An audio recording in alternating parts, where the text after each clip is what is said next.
বন্ধুরা, রামনবমীতে যে ছবি দেখলাম এটাই কিন্তু পশ্চিমবঙ্গের আসল ছবি।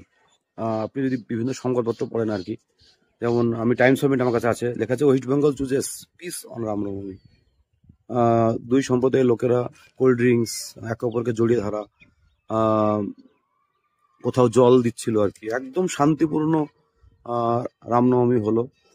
প্রশাসন অনেক আশঙ্কা করছিল অনেক কিছু খারাপ কিছু ঘটবে, কিন্তু সে সমস্তকে ধূলিসাৎ করে দিয়ে সাধারণ মানুষ যারা তারা কিন্তু শান্তি বেছে নিল। এটা হচ্ছে পশ্চিমবঙ্গ, শান্তি ও সম্প্রীতির পশ্চিমবঙ্গ, যেখানে হিন্দু মুসলিম আমরা যারা দীর্ঘদিন এমন এলাকায় বাস করি, আমরা শান্তিপূর্ণভাবে দীর্ঘদিন সুখে শান্তিতে বাস করছি। যেমন স্ট্রং রুটসে আব্দুল কালাম বলেছেন যে তাদের ওই রামেশ্বরমে হিন্দু এবং মুসলিমরা অ্যামিকেবলি, মানে হচ্ছে ফ্রেন্ডলি ম্যানারে বন্ধুত্বপূর্ণভাবে বাস করতো। আমরাও তাই।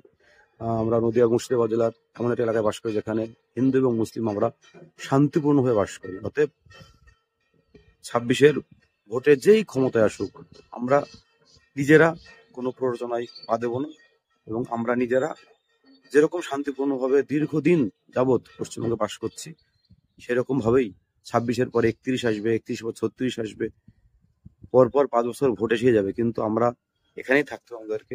অতএব আমাদের সব থেকে মঙ্গল শান্তিপূর্ণভাবে বসবাস করা। ধন্যবাদ।